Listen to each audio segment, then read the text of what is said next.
এবার দেখো আমাকে বলেছে যে ত্রিভুজ ক্ষেত্রের ক্ষেত্রফল নির্ণয় করো। ত্রিভুজ ক্ষেত্রের ক্ষেত্রফল নির্ণয় করো।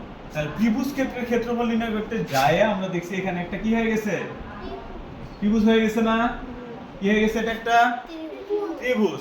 তাহলে এই পুরাটা কতখানি দেওয়া আছে? 10 দেওয়া আছে না? তাহলে এতটুকু আবার কত দেওয়া আছে? 7 না? 7 না? তাহলে এই পুরাটা কতখানি আছে? 10। তাহলে ভূমিটা কত হবে বলো তো?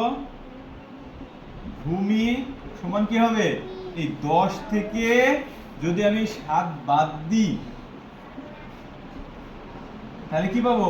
ভূমি পাবো না? কত পেলাম? 3 সেন্টিমিটার। আমার কথা কি বুঝছো? এই পুরাটা কত ছিল? 10। আবার এখান থেকে এই পর্যন্ত আবার কত আছে? 7। তাহলে বাদ দিলেই তো আমি পেয়ে যাচ্ছি। কত কত পেয়ে গেলাম? 3 পেলাম।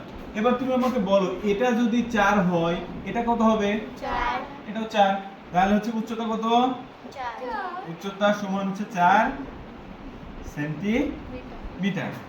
তাহলে এবার ত্রিভুজ ক্ষেত্রের ক্ষেত্রফলের সূত্র কি? ত্রিভুজ ক্ষেত্রের ক্ষেত্রফল সমান কি?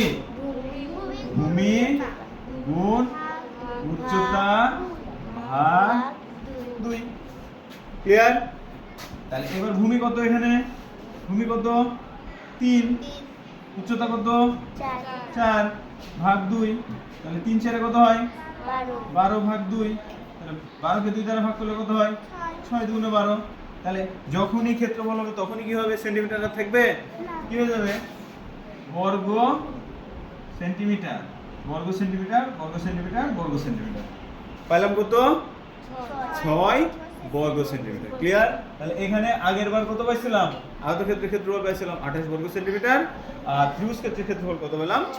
6 বর্গ সেন্টিমিটার। ক্লিয়ার? বুঝছো?